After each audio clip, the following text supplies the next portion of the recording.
A lifeless body, a drowned pianist, and whispers of a hidden truth.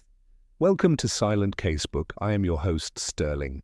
Your comments make this community thrive. Tell me where you're watching from. I can't wait to read them. Let's uncover it. The river carried the body as if it had always belonged to it.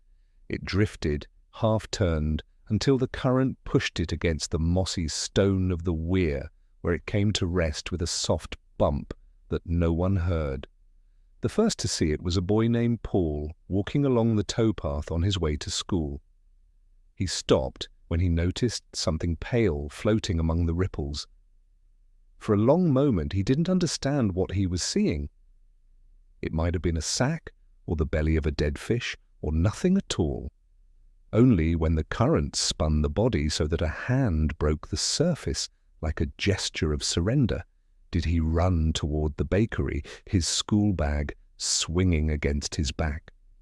By the time two men in fishing coats pulled the corpse to the embankment, the town had already begun to stir. Curtains twitched, boots scraped against cobblestone as neighbors drifted toward the river, trying not to appear curious. People moved slowly, as if reluctant to acknowledge that something had interrupted their ordinary morning. "It's Armand," someone whispered. The name passed from mouth to mouth, soft as a secret, until everyone was nodding in agreement. Yes, Armand Delvaux, the pianist. The man who played at the Café du Port on Thursday evenings and at weddings in the next town when the priest allowed a piano to be dragged into the parish hall. Armand was 38. His hair, wet and clinging, made him look younger. His eyes were closed. The gendarme, red-cheeked from the cold, crouched beside him and murmured that he had likely drowned during the night. No visible wounds, no blood, just a man and a river that had carried him quietly until morning. The body was covered with a tarp and left on the stones until the doctor could arrive. The crowd stayed, shifting their weight from one foot to the other, muttering about how the river was dangerous this time of year. No one seemed shocked, a little unsettled perhaps, but not shocked.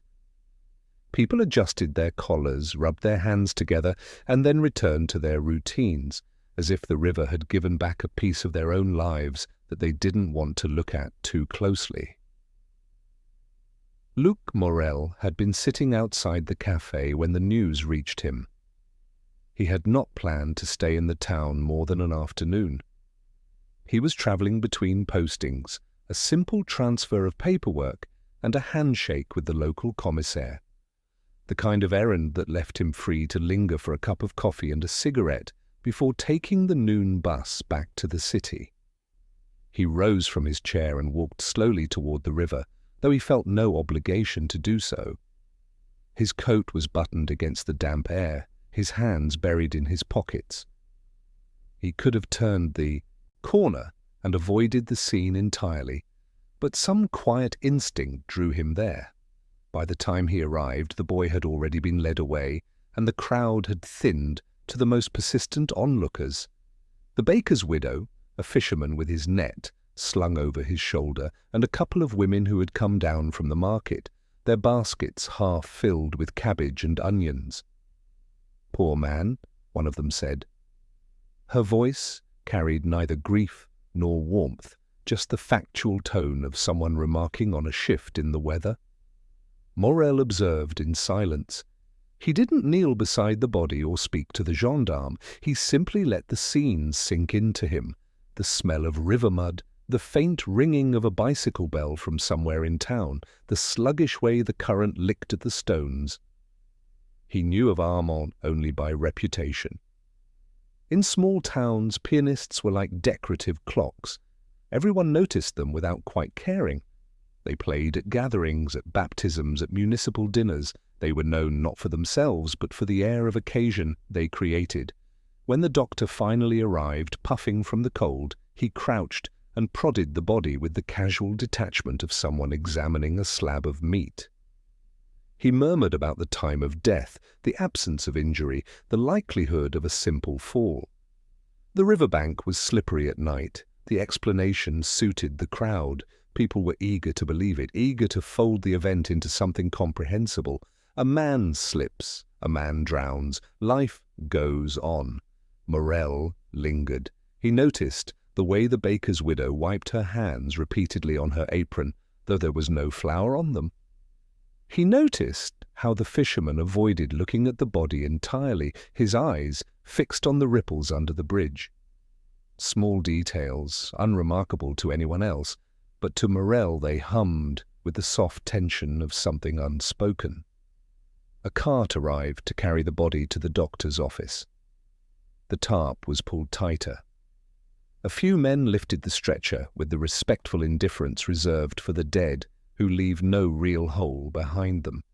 The crowd began to dissolve. The market resumed. A bell chimed from the church tower. By mid-morning, the town had nearly forgotten the event, at least on the surface. In the café where Morel returned for another coffee, the air had shifted. The usual murmurs were gone. Cups clinked softly. Spoons stirred sugar with deliberate care. The piano stood silent in the corner. Dust caught the light along its black surface, and for a moment Morel had the impression that the instrument itself was aware of what had happened, that it was somehow complicit in the silence that now filled the room. The café owner, Henri, poured coffee for a pair of truck drivers without comment. When he noticed Morel at the window table, he gave a polite nod, but said nothing. His eyes were red, though not from tears. Morel filed the detail away. A woman entered with a loaf of bread under her arm. The baker's widow. She didn't sit. She glanced toward the piano, then toward the river visible through the window, and finally toward the floor. When Henri asked if she wanted a coffee, she shook her head and left without a word. Morel sipped his coffee slowly. He felt no rush to leave. This was not his case. He was not here as a detective, and yet something in the air tugged at him, soft as a thread brushing against his hand. He had learned, in years of quiet work, that people gave themselves away in silence more than in speech. In the afternoon, a drizzle began to fall, and the river swelled slightly, carrying leaves and bits of driftwood downstream. Morel walked along the embankment, noting the marks of boots in the mud where the body had been pulled ashore. The boys' smaller prints were there too, erratic and hurried. He paused on the bridge, looking down at the water. The river didn't seem like an enemy. It wasn't fierce or swollen with rain. It simply flowed, indifferent to the lives along its banks. He imagined Armand's last steps. Perhaps he had come here to smoke, or to think, or to meet someone in the dark. Perhaps he had stood too close to the edge, his reflection trembling in the water beneath him. Or perhaps someone else had been there. The thought came without drama, like a passing shadow. Morel didn't cling to it, but he didn't let it go entirely either. He had learned that most mysteries began not with facts, but with the faint sensation that something in the world was slightly misaligned. As evening settled, the café lights glowed behind fogged windows. Music would not come tonight, nor for many nights, and the absence would settle over the town like another kind of weather. Luc Morel returned to his rented room above the post office, where he washed his hands and sat by the window with a cigarette. He could hear the river even here, faint and steady, as if the water carried whispers that the streets refused to hold. In the stillness of the room, he realized he was no longer thinking of leaving the next day. The river had carried the body to them. The town had received it with a shrug. But beneath the calm surface, Morel could feel a current moving, slow, deliberate, pulling him in. And he, almost against his own will, was beginning to follow. Luc Morel woke to the muted rhythm of the town below his window. A cart creaked over the cobblestones. Somewhere, A door shut gently, followed by the faint clatter of dishes being arranged for breakfast. The drizzle from the previous evening had left the street slick and dark, reflecting the pale sky like dull glass. He didn't hurry to dress. His hands moved slowly over the buttons of his shirt, his thoughts still on the river. Even now he could imagine the water moving, steady and indifferent, carrying its quiet burden away from the town and then returning it, as if to remind them of something they would rather forget. He went downstairs, to the street, where the air smelled faintly of wet bread and smoke. Across from the post office, the bakery door stood open. The widow of the baker was behind the counter, her apron folded neatly, her face expressionless, as she wrapped loaves for the morning customers. Morel entered without a word. A man was ahead of him in line, the fisherman who had been at the river the day before. He held his hat in both hands and stared at the tiles of the floor, speaking in a low voice that carried no warmth. "Strange business, madame," he said. The widow did not look up from the bread. "Yes," she said, as if discussing a change in weather. Morel noticed the fisherman's fingers tightening around the brim of his hat. He hesitated, perhaps wanting to say more, then shook his head and left, with his loaf tucked under his arm. When Morel approached the counter, the widow finally raised her eyes. They were a pale, washed-out grey, the kind that absorbed light without giving any back. "2 rolls," he said. She nodded, wrapped them carefully, and placed them on the counter. For a moment she seemed about to speak, but instead she pressed her lips together, and the moment passed. He stepped back into the street with the warm rolls in his hand, and a quiet unease settled over him. It wasn't grief in the air, it was something closer to avoidance. People wanted the matter to fade, to return the town to its familiar rhythm, and yet, in their small gestures, the fisherman's restless fingers, the widow's pressed lips, the disruption still lingered. He walked toward the river again. Morning mist clung to the water like smoke. The place where the body had been pulled ashore was empty now, but the mud still held the shape of boots. A crow perched on the weir, its feathers puffed against the damp. As Morel leaned against the stone wall of the embankment, the gendarme from yesterday approached. His boots splashed lightly through a puddle, and he nodded in greeting. "Quiet morning," the gendarme said. Morel inclined his head. "They'll have the funeral on Friday, I suppose," the man continued, as though trying to fill the space with something practical. "No family to speak of except a cousin in the next town. Someone will make arrangements." Morel asked nothing. He let the silence draw itself out until the gendarme shifted uneasily, muttered a farewell, and continued along the towpath. The river, unchanged, whispered against the stones. Morel watched a piece of driftwood spin slowly in an eddy before disappearing under the bridge. His thoughts returned to the piano in the cafe, the dust, the absence of music. He wondered who, if anyone, would ever play it again. Later that morning, he found himself in the cafe once more, though he hadn't intended to go there. The doorbell gave a soft chime as he entered. Henri, the owner, was polishing glasses at the bar. He nodded at Morel a little more, briskly, than the day before, as if resuming an old routine could push the unpleasantness aside. "Coffee?" he asked. "Yes," Morel said. The cafe was nearly empty. An old man sat near the window, reading the same newspaper he had likely read every morning for years. A young woman in a dark coat stirred her cup without drinking, her eyes fixed on nothing in particular. When Henri brought the coffee, Morel took a slow sip and then asked, almost casually, "Did he come here last night?" Henri paused, the cloth still in his hand. Who? Armand. The cafe owner's jaw moved slightly, as if testing a reply before speaking. Number, not that I saw.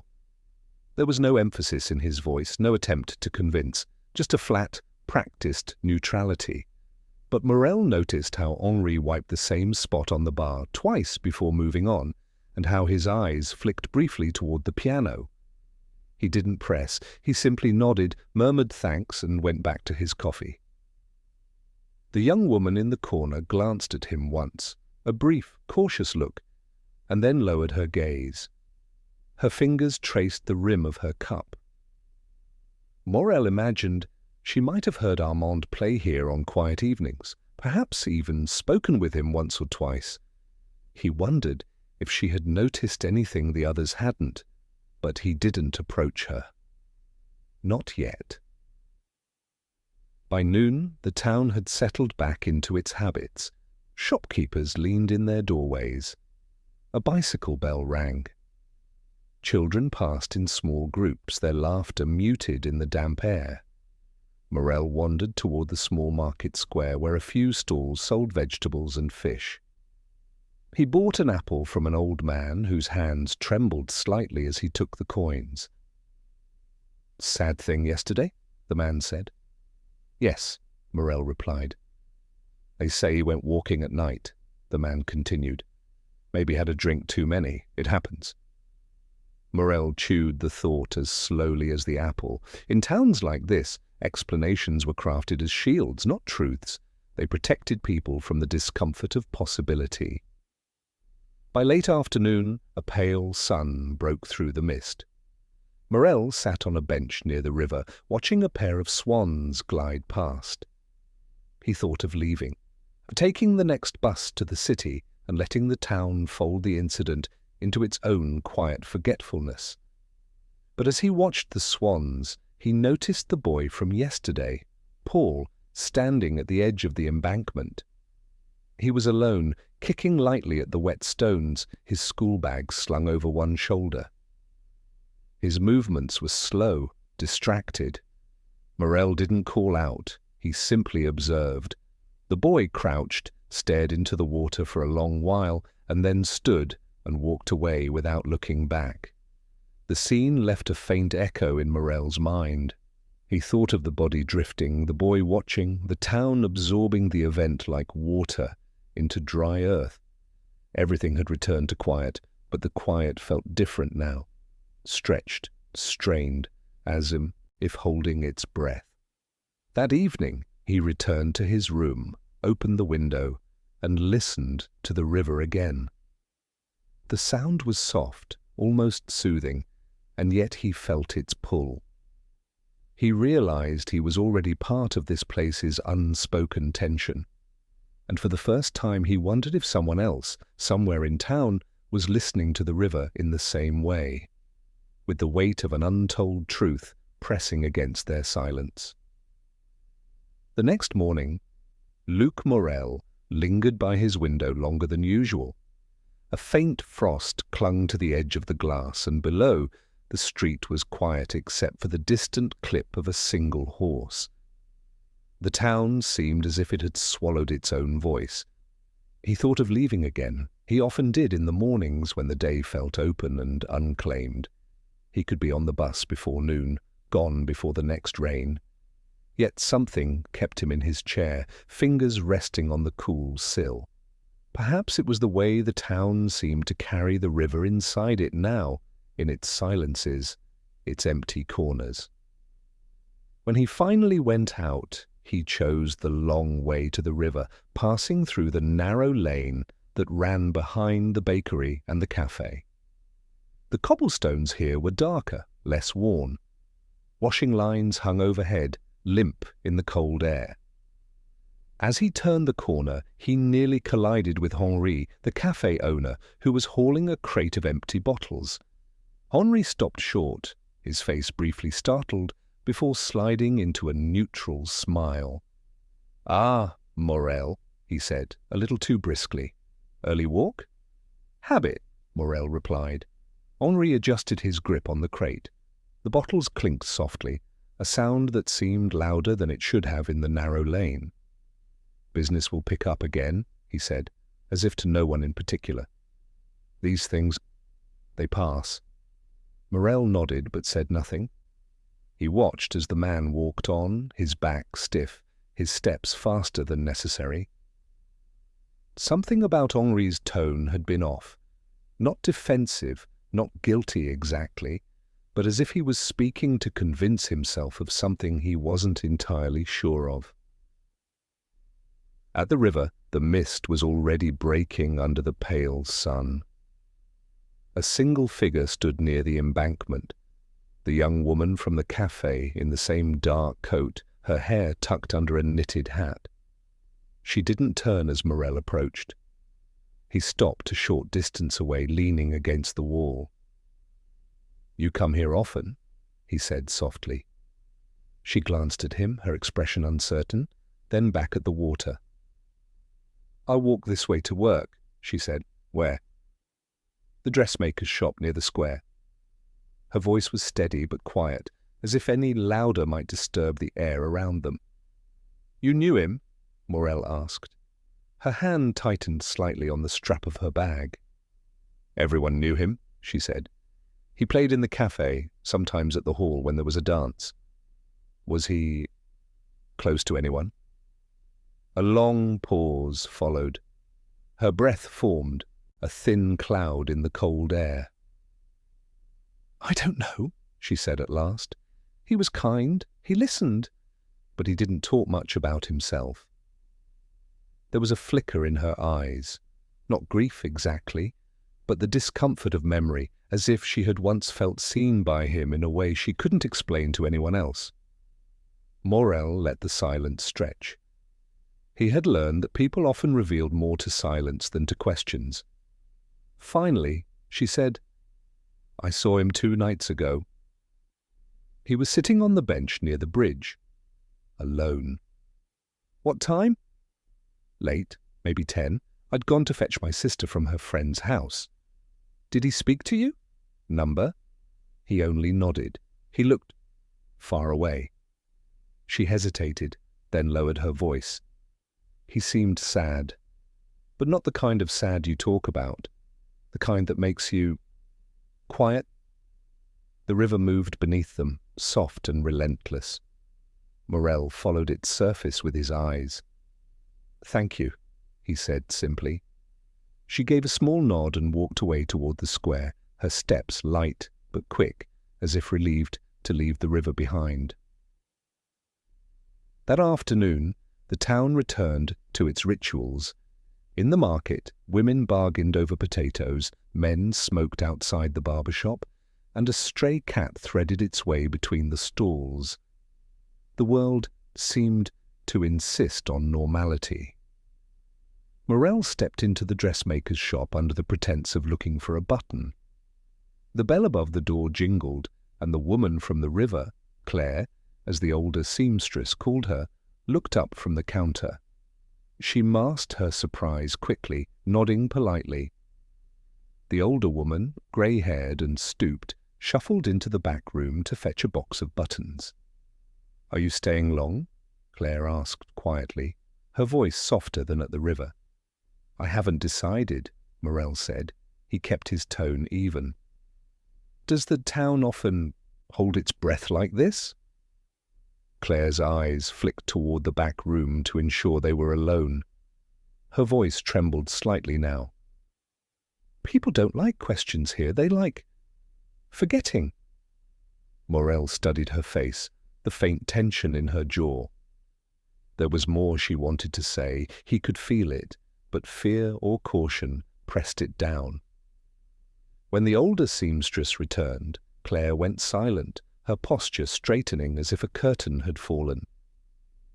Morel selected a small brass button he didn't need and paid without comment. That evening, rain began to fall again, tapping softly against his window. Morel sat in the small chair by the table, the lamplight casting a muted glow across the room. He thought of the young woman, of Henri's hurried walk, of the fisherman's restless hands. Each of them carried a private shadow, something left unspoken but heavy enough to alter a glance, a gesture, a pause. He realized he was beginning to know the town not through its words, but through its silences. The next morning brought an unplanned encounter. As Morel walked past the small courtyard behind the café, he saw Henri standing near the back door, speaking in a low voice to someone half hidden by the doorway. It was Claire. She was leaning against the frame, her arms folded, head slightly bowed. The conversation was tense, not angry, but weighted. He couldn't hear the words, only the rhythm. Brief, quiet, broken by pauses. Then Henri noticed him. A flicker of something, irritation, maybe, or caution, crossed his face. He gave a short nod and went back inside, leaving Claire alone. She looked after him for a moment before stepping into the rain. When she saw Morel, she hesitated. "You're always walking," she said. "And you're always near the cafe," he replied. A faint smile touched her lips, but it faded quickly.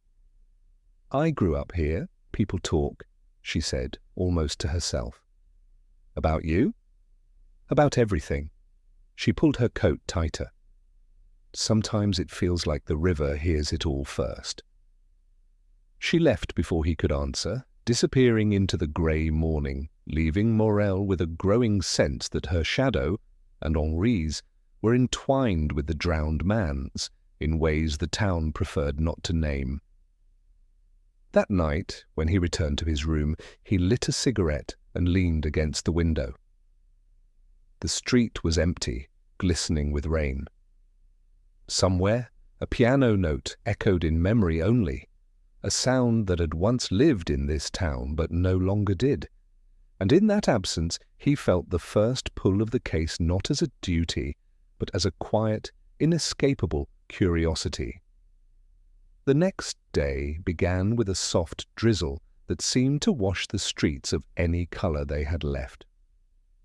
Luc Morel walked slowly along the edge of the square, hands in his coat pockets, the damp seeping into the seams of his shoes. The town had returned to its habitual rhythm, yet he could sense the fracture beneath the surface. The chatter from the bakery drifted through an open window, punctuated by the clink of coins on the counter.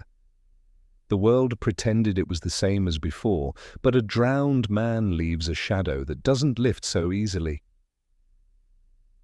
Morel slipped into the café just after 9.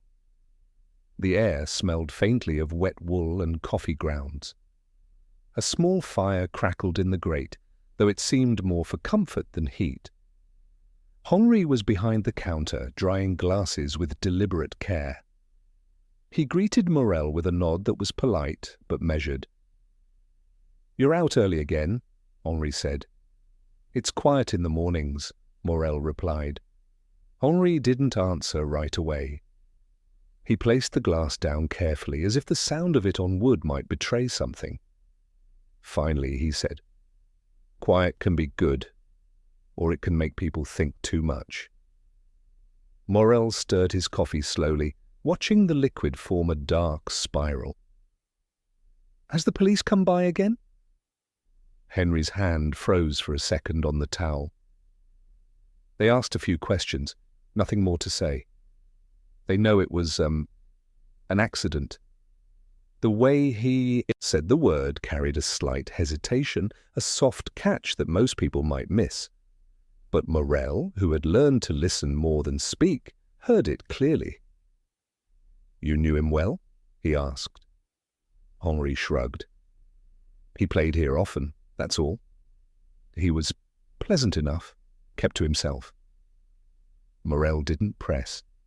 He let the silence sit between them, heavy enough that Henri eventually moved to rearranging a stack of cups, as though tidying the world could keep the questions away. Later that afternoon, Morel found himself outside the post office, watching as a small group of townspeople exchanged brief words under the awning. Their voices carried the particular cadence of local gossip. low, quick, and heavy, with the satisfaction of not saying everything they knew. One of the women, a seamstress he had seen working alongside Claire, spotted him and fell silent mid-sentence. Her eyes flicked away, and the conversation stuttered, then dissolved. Morel didn't take it personally. In towns like this, curiosity was always the first crime. By evening, the drizzle had thickened into a steady rain. Morel returned to the cafe, drawn not by hunger or thirst, but by the sense that people's edges softened here, words slipping out like steam from the kitchen. The room was nearly empty. A few men sat near the fire, their shoulders hunched, speaking in low tones that stopped each time the door opened. Henri nodded at him but didn't come over. Instead, Morel found a small table near the window. He had just settled into the rhythm of the quiet when the door opened and Claire entered, her coat damp, her cheeks pink from the cold. She spotted him and hesitated, then crossed the room with a small nod. "You're always here," she said. "I like the quiet," he replied. For a moment, she looked out the window, watching the rain bead against the glass. Then, without looking at him, she said, "People are saying things. About him. About why he was by the river that night." "What kind of things?" "That he was unhappy. That he had debts. That he was leaving town." "Do you believe them?" Claire's mouth tightened. "I don't know what to believe. People always think they know more than they do." Morel studied her face. There was a weight in her gaze, a kind of private ache that didn't come from the river or the town, but from somewhere closer, something she couldn't name aloud. She stirred her tea, though she hadn't added sugar. "I saw him play the night before," she said quietly. "It was different, softer, like he was playing for himself, not for anyone else." "Did he speak to you?" She hesitated. "He asked if I'd ever been to the sea." "The sea?" "Yes. He said he thought about it sometimes. How wide it must be. How quiet." The image of the drowned man came back to Morel. His pale hand lifted from the river, water sliding from his fingers as if the river itself had returned him reluctantly. Claire exhaled, the sound fragile, almost a sigh. "I keep thinking I could have said something, anything, but I didn't." "You couldn't have known," Morel said softly. She didn't respond, only traced the rim of her cup with her fingertip. The conversation dissolved into the kind of silence that wasn't empty, but crowded, with guilt, with memories, with all the words she had swallowed in the past 2 days. When she left, the cafe felt even quieter. Henri came over to collect the empty cup. "She talks too much," he said, though without malice. "Or maybe not enough," Morel replied. Henri's brow furrowed slightly. "Some things don't need talking about. It only makes trouble." Then he walked away, his back straight, his steps heavy. That night, back in his small room, Morel sat by the window with the lamp off, listening to the rain on the roof. In the dark glass, he saw only the faint outline of his own face. The town had settled into its pattern of avoidance. The drowned pianist had become a whisper, a shadow folded into routine. But, in the quiet, Morel felt the story wasn't done speaking. He thought of Claire's voice, soft and uncertain, of Henri's careful silences, of the river, wide and patient, holding its secrets just beneath the surface. And for the first time, he wondered if the truth wasn't simply in what had happened, but in why the town seemed so willing to accept not knowing. The next morning, the rain had stopped, leaving the streets slick and gleaming under a muted sun. Morel walked to the bridge where the man had been found. The water moved slowly, deceptively calm.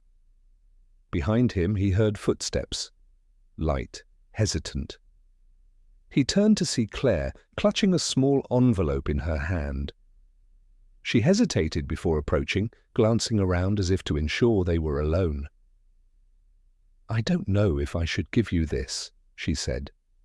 "What is it?" "A letter. He left it at the cafe last week. I only found it yesterday. I don't know if it means anything." She held it out, her fingers trembling slightly. Morel took it gently, feeling the thin weight of paper, the quiet pulse of a secret about to surface. The river lapped softly against the stone. The town behind them was waking up, its doors opening, its voices rising, unaware that one small truth had just shifted into his hands.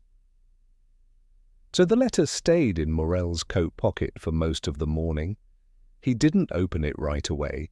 Instead, he carried it with him like a small weight, feeling its quiet presence as he moved through the town. It was as if the drowned man had reached up from the river to press his fingers against Morel's chest, reminding him that even the dead could still speak, if someone was willing to listen. The streets were slick with yesterday's rain. The shutters along the square were open now, revealing the lives of the town trying with delicate effort to return to normal. A grocer swept leaves from his doorway. A woman leaned out her window to shake a rug, the dust rising in soft, apologetic clouds. Yet in every face, Morel sensed a trace of unease. They avoided looking too long at him. Perhaps because he was asking questions no one wanted to answer. Or perhaps because the drowned pianist lingered in all of them, a quiet reminder of things left unsaid. At the cafe, Henri was stacking chairs outside to dry in the sun. He gave a brief nod but didn't speak first. "You're here early again," he said finally, his voice flat, like a note struck without conviction. "I couldn't sleep," Morel replied. Henri hesitated, then brushed a damp cloth along the chair back. "The river does that to people when something happens there. It stays with you." Morel studied him for a moment. Henri's face was calm, but his hands moved faster than needed, rubbing the chair as though trying to erase a stain that wasn't there. "I found something," Morel said carefully. "A letter. He left it." Henri froze for half a heartbeat, then resumed wiping the chair. "You should give it to the police." "Maybe," Morel said. He didn't add that he had no intention of doing so, not yet. The interior of the cafe smelled faintly of wet wood and old coffee. Claire was not there that morning. Her absence was almost a presence itself.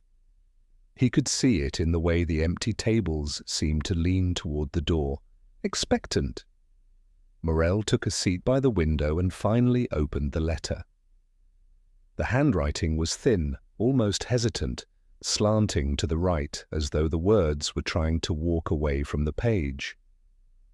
"To anyone who cares to read this, I wonder if you've ever watched the river at night. How it moves without sound, carrying what it does not want. I've thought about leaving, but I always find myself walking back to the water. It understands more than anyone here ever will. If I go, it will not be sudden. I've been leaving for years, quietly, note by note, until there was nothing left to play but silence. P. Morel read it twice, then folded it back along the same creases. The letter wasn't a confession, it wasn't an explanation. It was a fragment, a shadow of the man's mind, left behind like the faint echo of music after the last note dies in the air.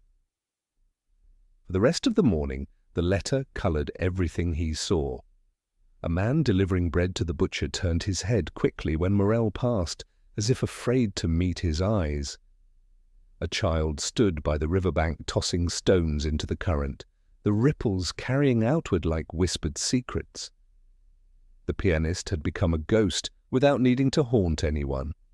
He was in the water, in the wet smell of the cafe, in the small pauses before people answered questions.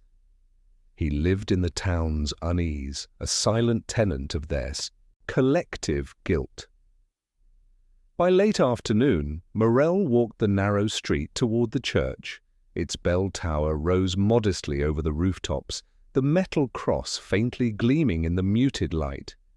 Inside, the air was cool and smelled faintly of wax. An old woman knelt in a pew near the front, her hands folded tightly.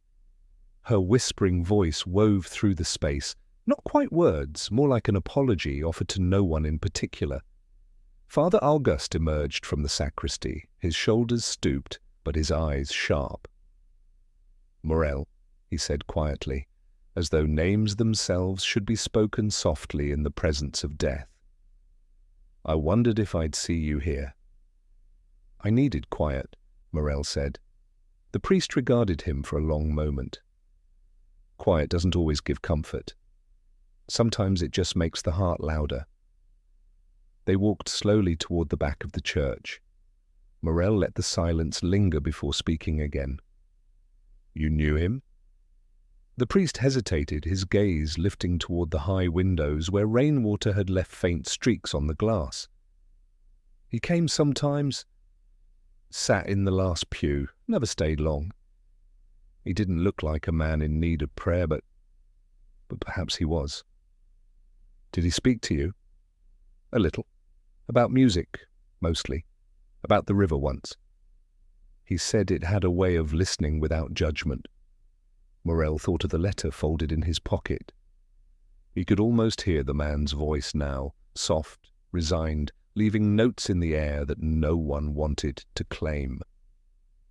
Evening fell quietly over the town. Lamps glowed in windows, and the river reflected them like fragile ribbons of light. Morel returned to his room, the sound of his footsteps muffled by damp cobblestones.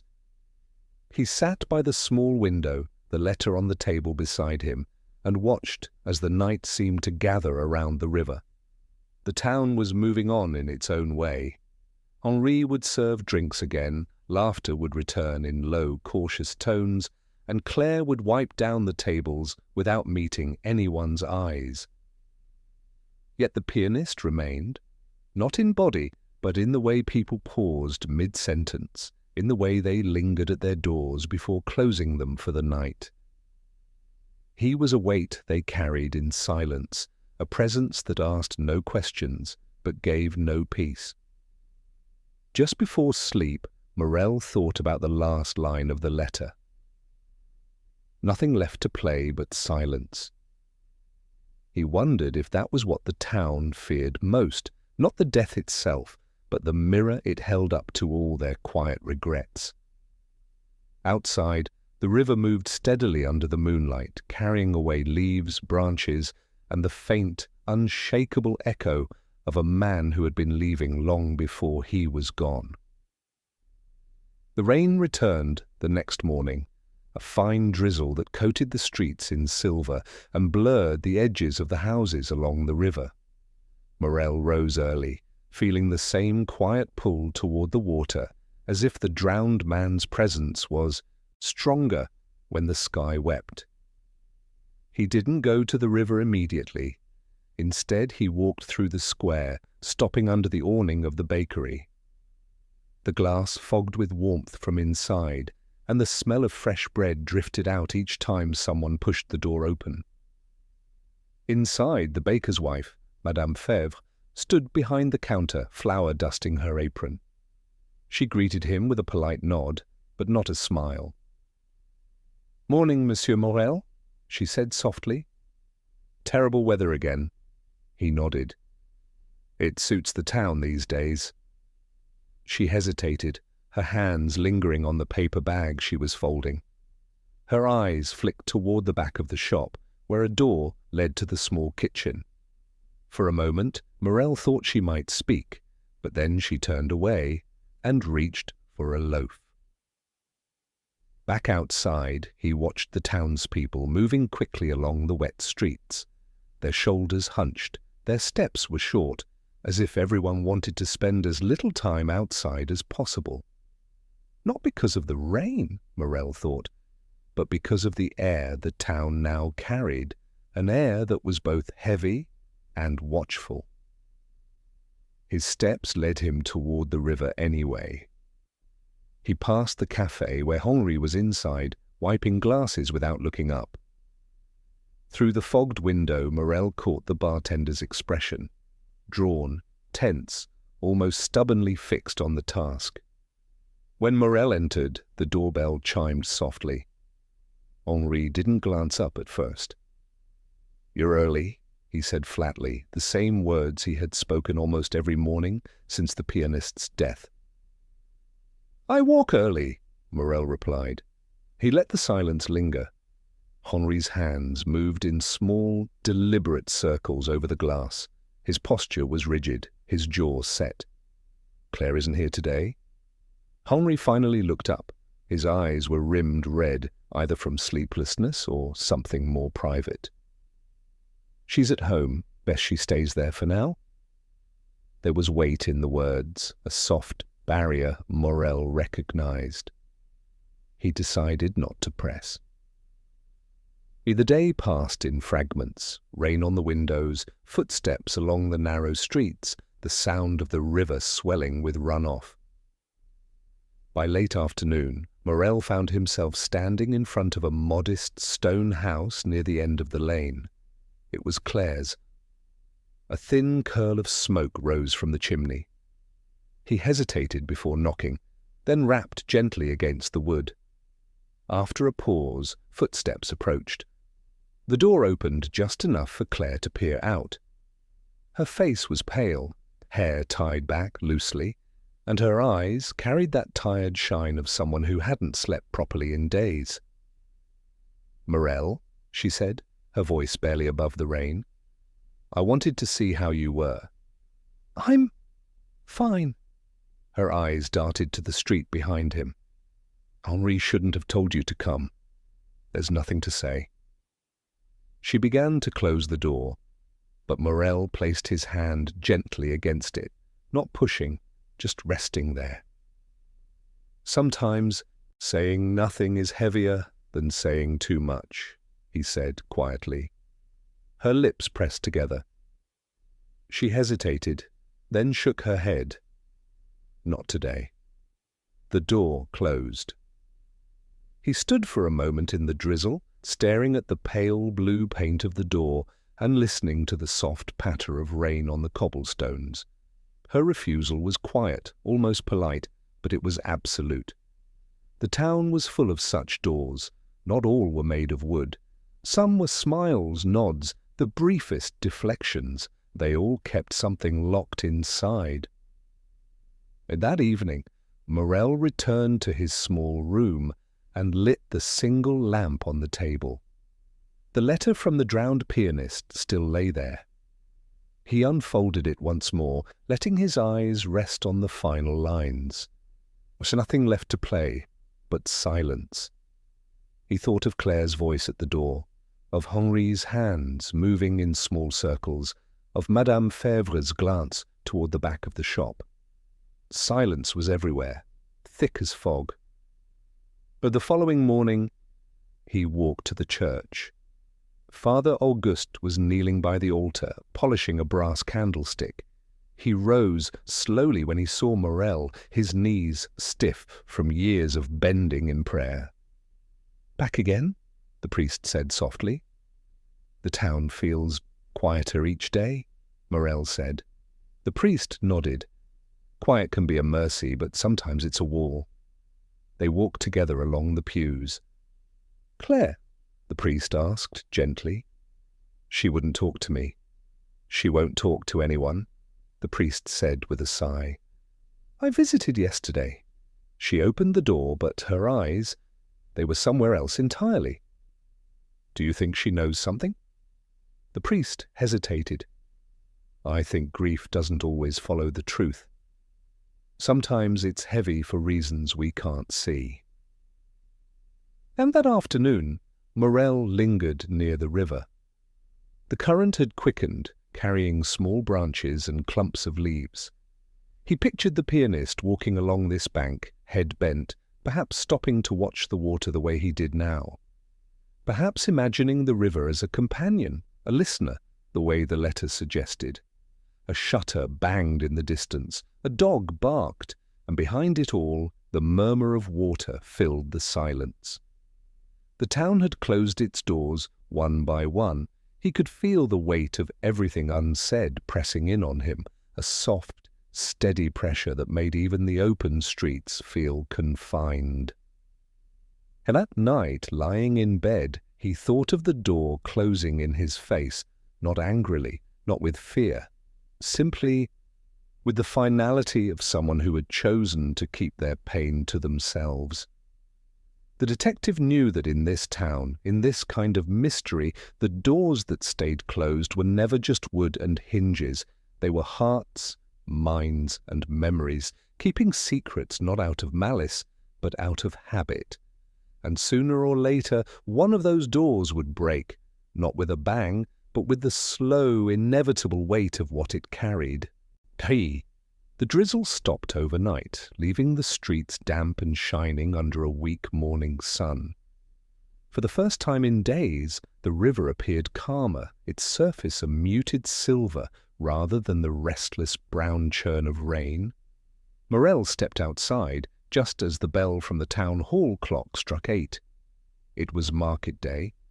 The square, though quieter than usual, held a few stalls under striped awnings.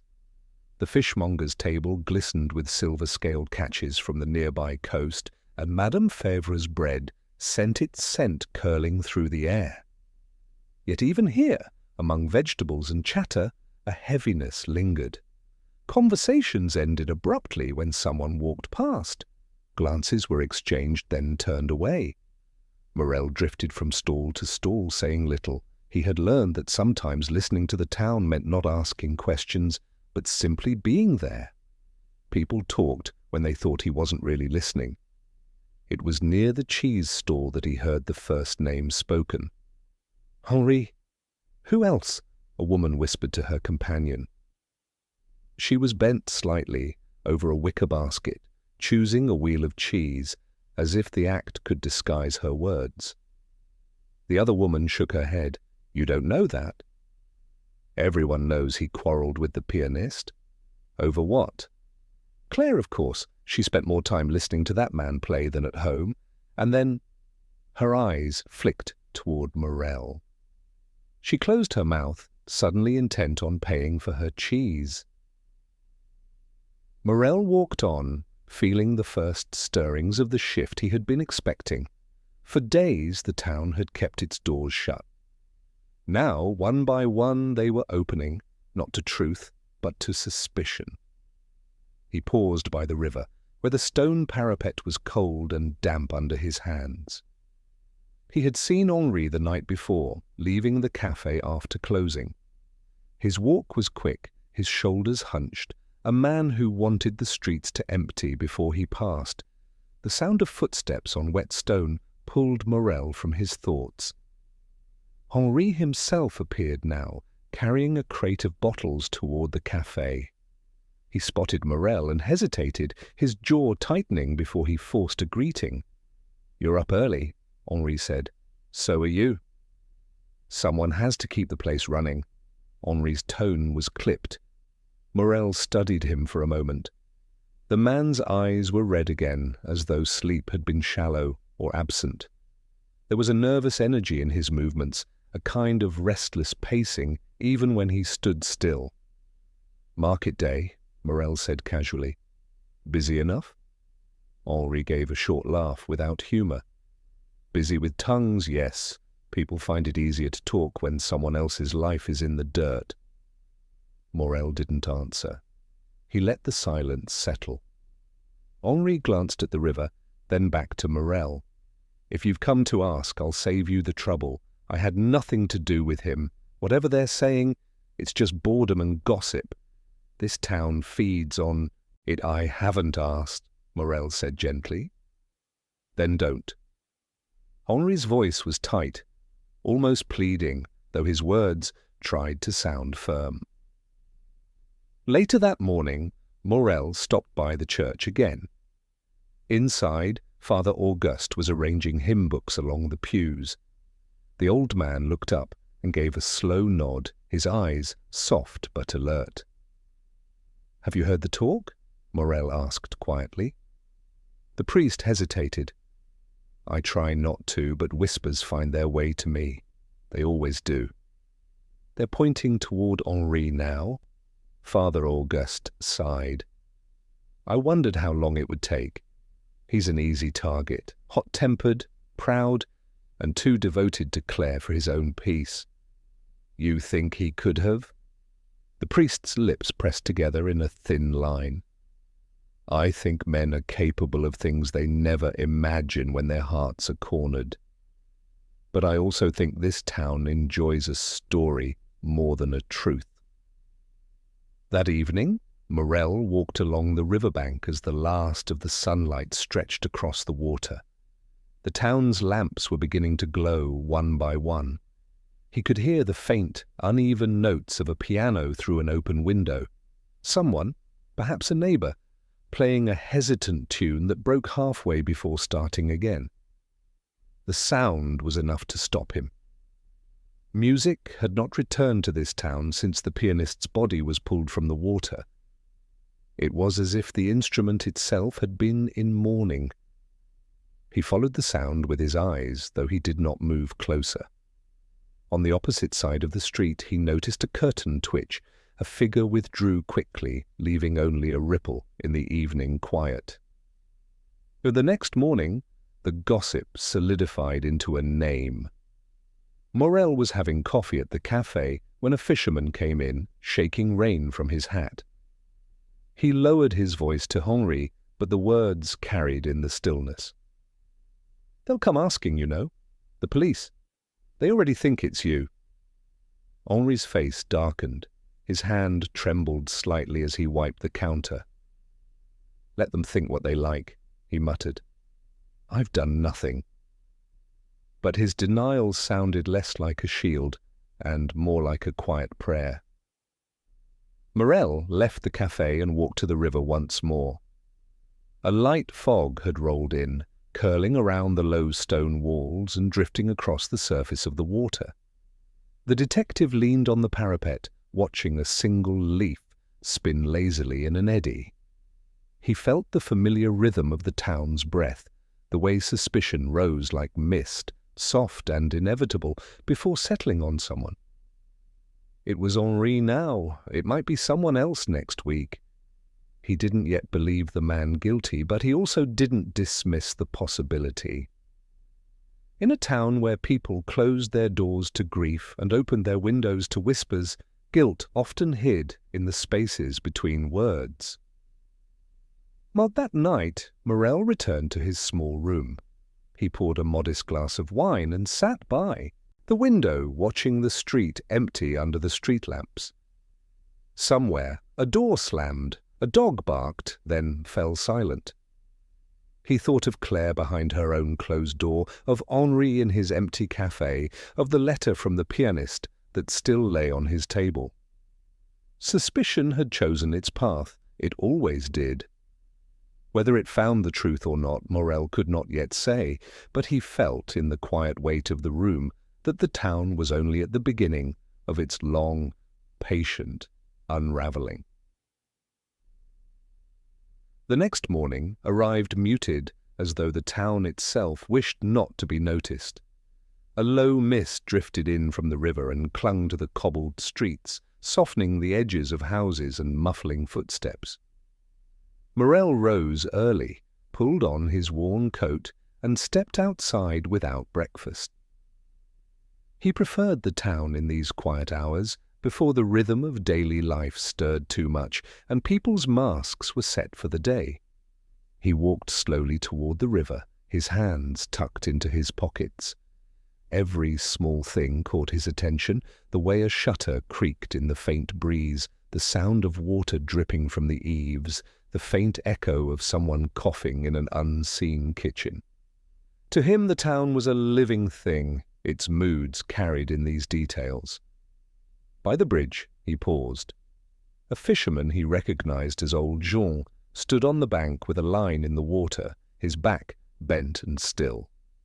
Morel greeted him quietly. "Any luck today?" Jean shook his head without turning. "The river's restless. Fish don't like it."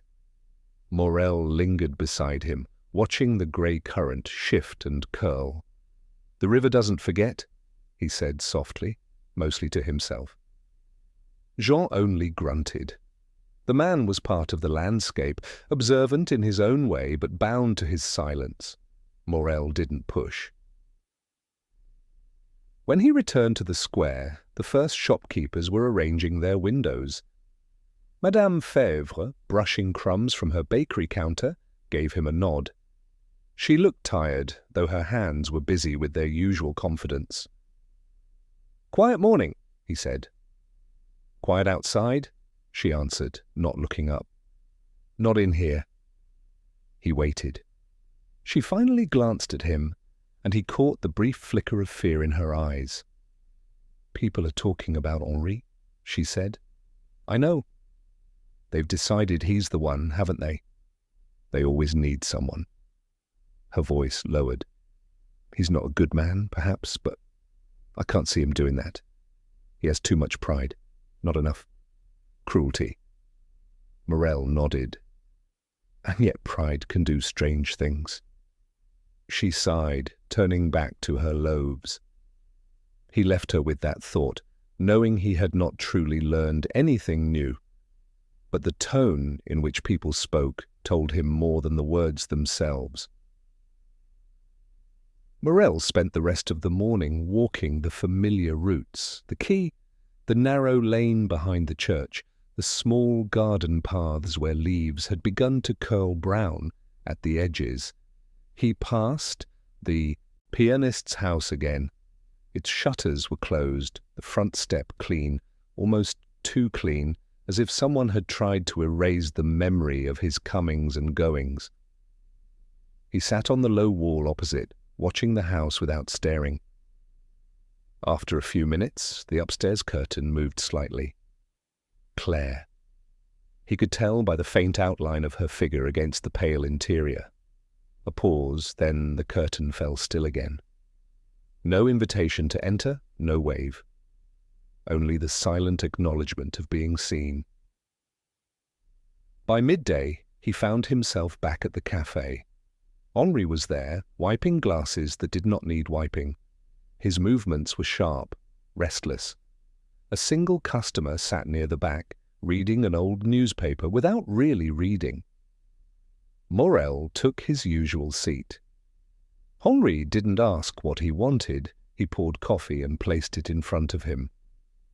"You're everywhere," Henri said after a moment. "That's my habit." "People think it means something, you walking around watching. They think you're building a case." Morel stirred his coffee without answering. Henri leaned against the counter, his mouth a thin line. "You believe them, don't you?" "I believe very little until it shows itself," Morel said calmly. "I watch, that's all."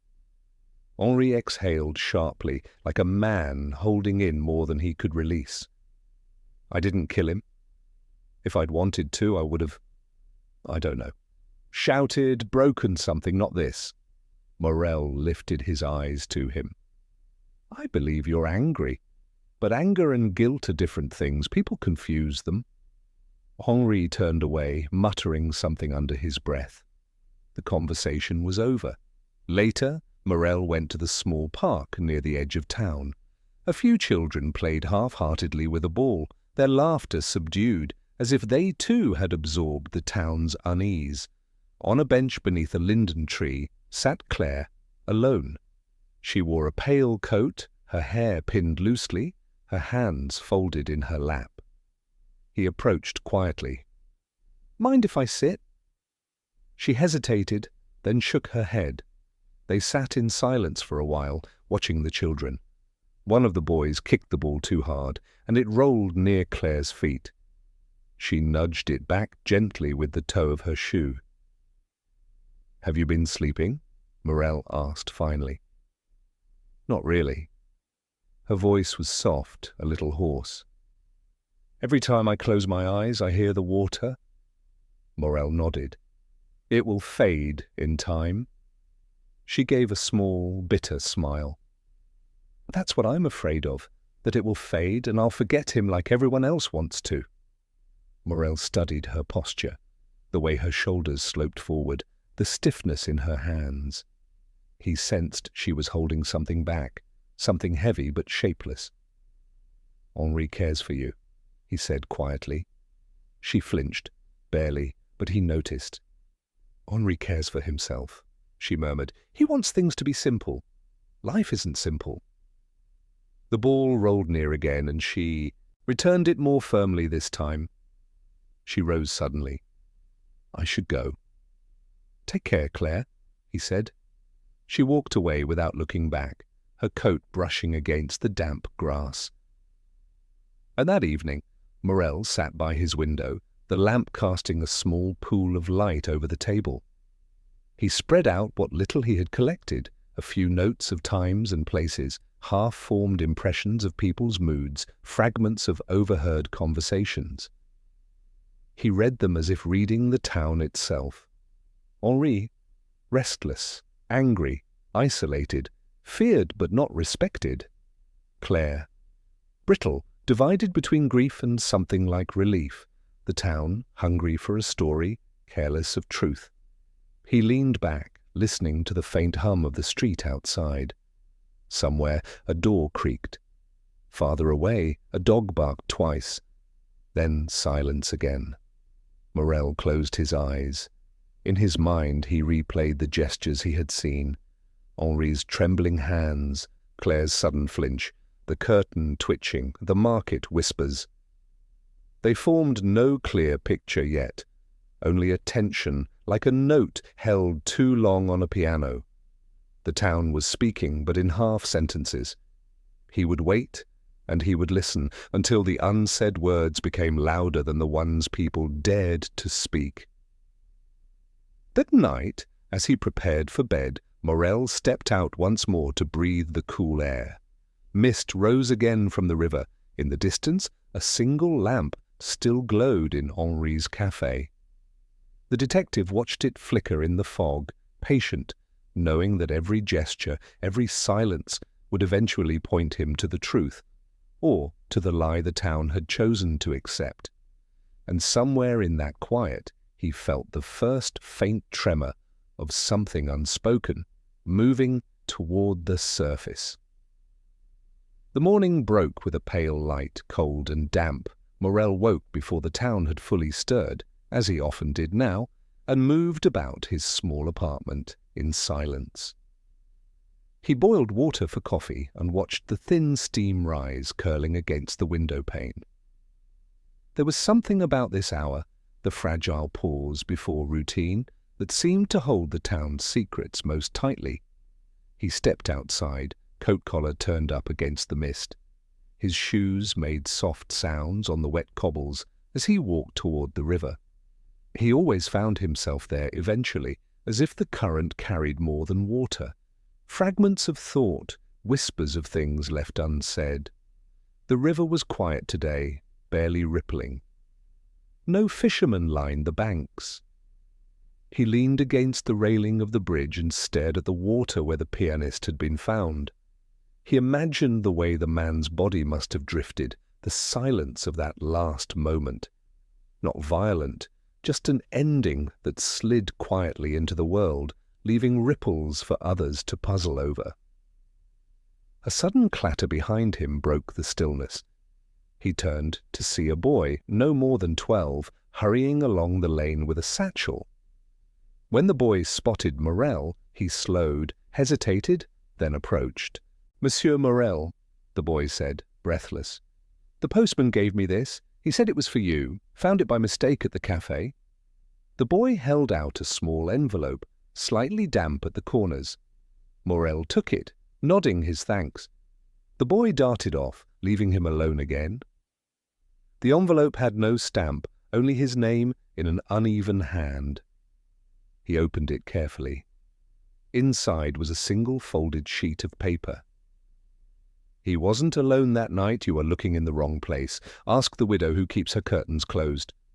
No signature. No further explanation. Morel walked slowly through the waking town, turning the note over in his mind. He knew which widow the letter meant. There was only one who fit the description, Madame Lenoir, who lived on the street behind the pianist's house. She rarely spoke to anyone and was known for her habit of sitting behind the lace curtains, watching the street without ever stepping into it. When he reached her narrow, faded blue door, he paused. The curtain in the front window quivered slightly. He knocked once, lightly. No answer. He knocked again. After a long pause, the door creaked open a hand's width. A thin woman with sharp cheekbones and wary eyes peered out. "Yes?" "Madame Lenoir," he said softly. "I'm Morel. I'd like to ask you a question, if you'll allow it, about the night by the river." Her eyes flickered, hesitation, fear, and something else, maybe resentment. She opened the door wider, just enough to let him in. The house smelled faintly of dust and old wood.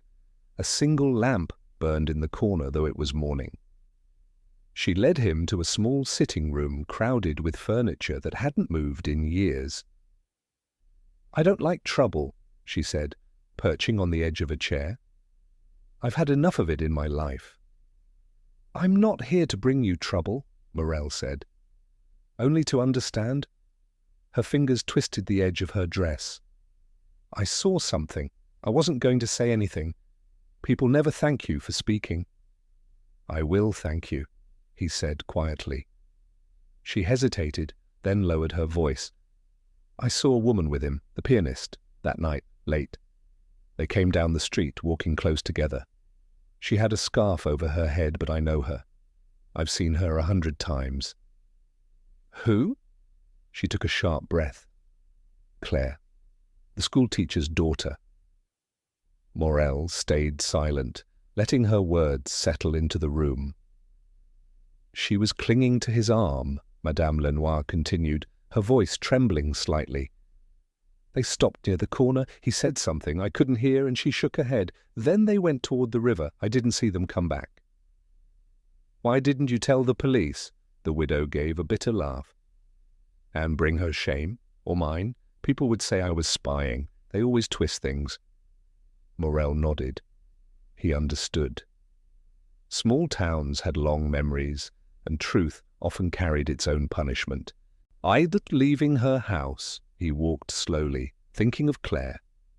He thought of her pale face in the park, her flinch at the mention of Henri, her words about forgetting.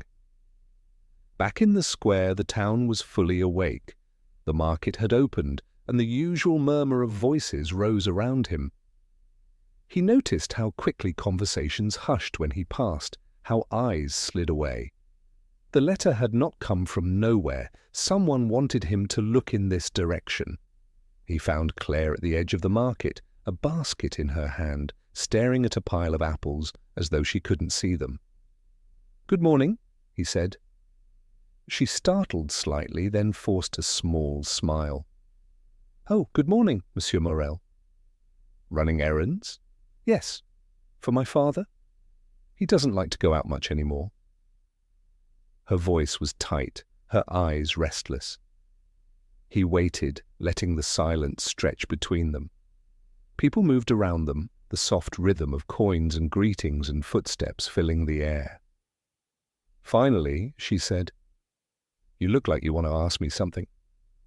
"I might," he said, "but I'd rather you told me something without my asking."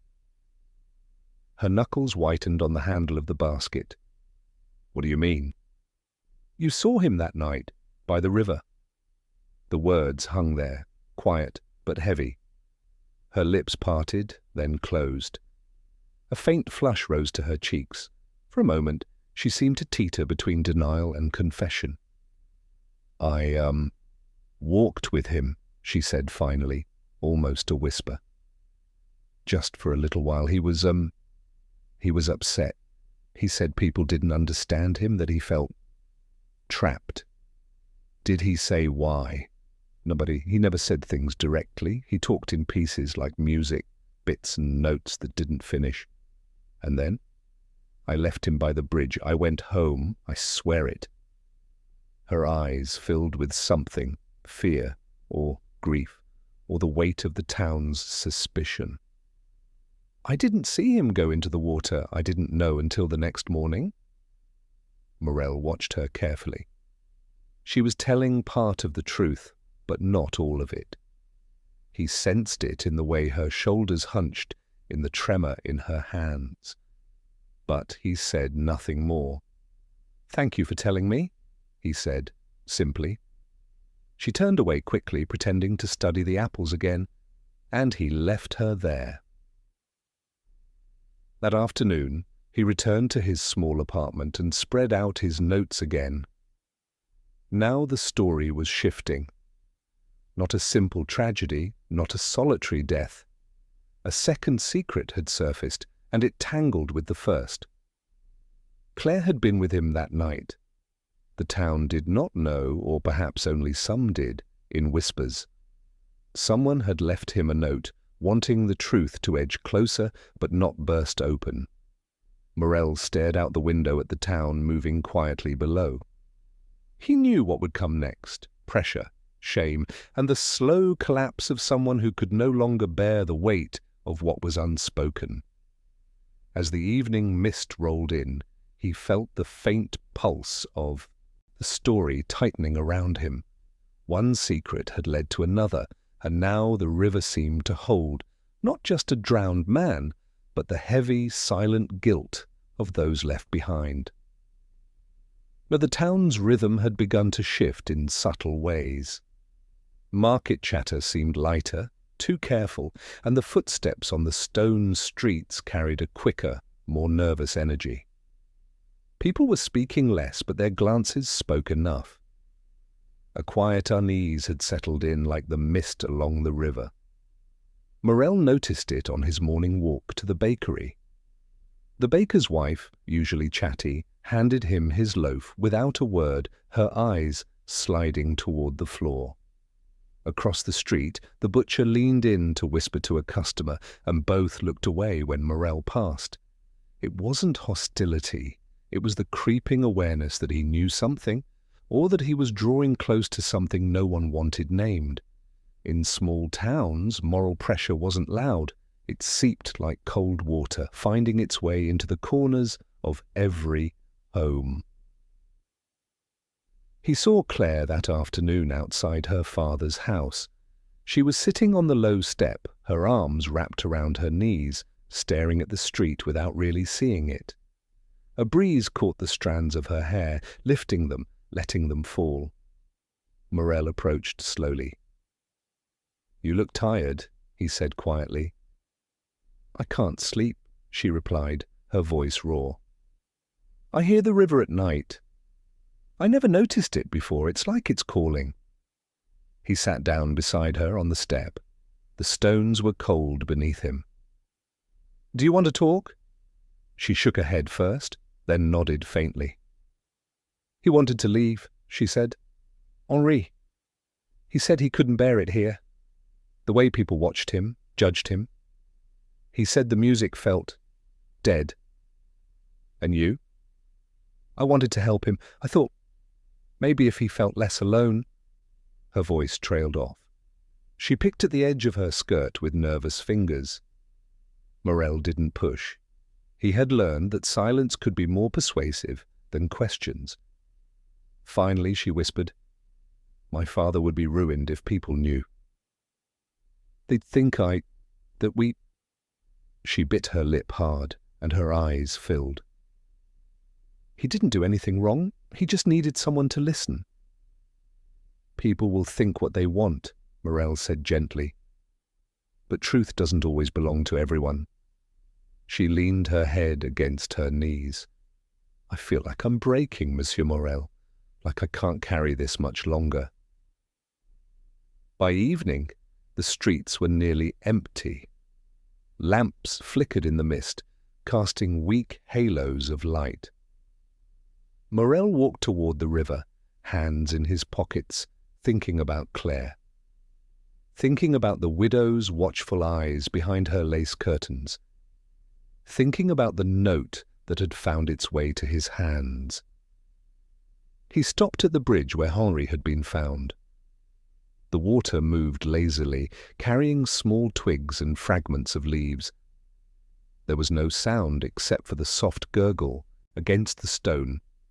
He imagined the weight Claire carried, her secret walks, the closeness to the dead man, the shame of gossip that hadn't yet fully bloomed. He had seen this before in other towns, in other silences. It wasn't the law that crushed people. It was the slow, invisible force of expectation of what neighbours thought they knew.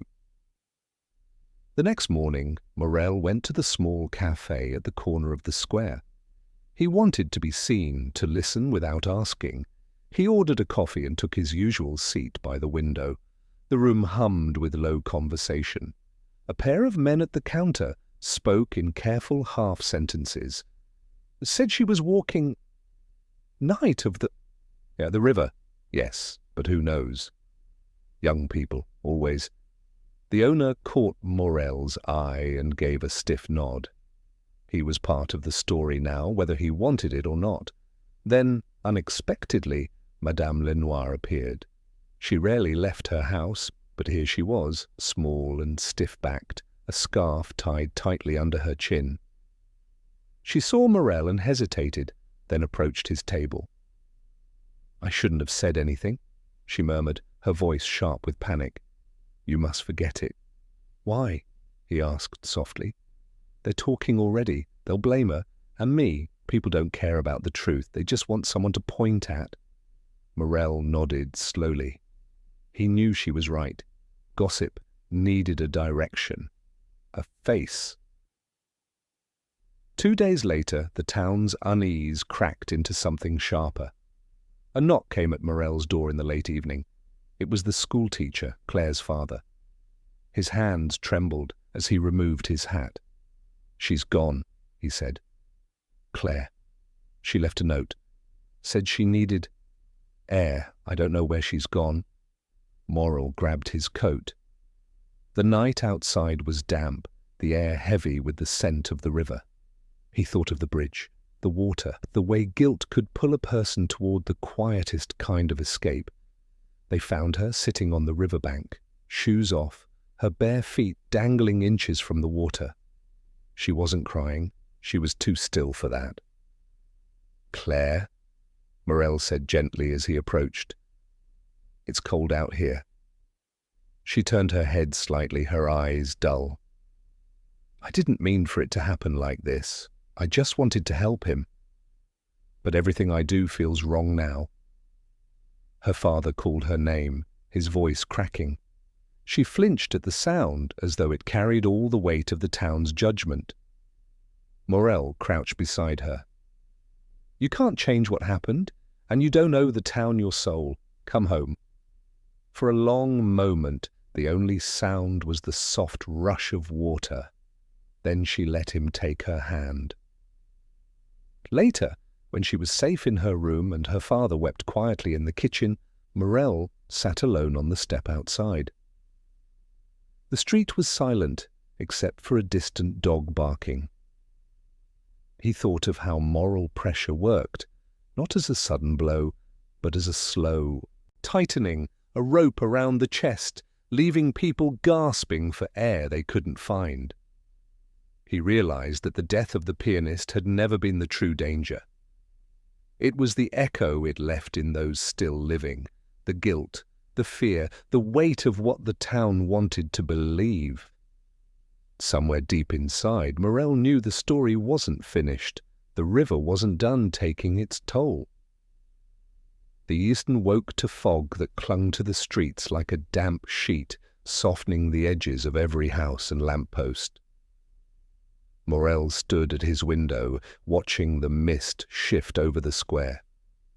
He could hear faint movement, doors opening, shutters creaking. But the town felt hushed, as though everyone were listening for something they could not name. He had expected whispers after Claire's disappearance and return, but instead there was a strange quiet. Silence in a town like this was rarely neutral. It pressed against the skin. Morel walked to the bakery as usual, the bread warm through its paper wrapping. The baker's wife forced a smile but did not speak. Across the street, two men smoked outside the cafe, their conversation dropping to a murmur as he passed. The moral pressure he had felt before was no longer subtle. It had coiled itself around the streets, around Claire's home, around the memory of the pianist in the river. He could almost see it in the way people avoided each other's eyes. That afternoon, he visited the schoolteacher. The man opened the door slowly, his shoulders slumped as though something had been removed from him. "She's in her room," he said. His voice was low, rough from lack of sleep.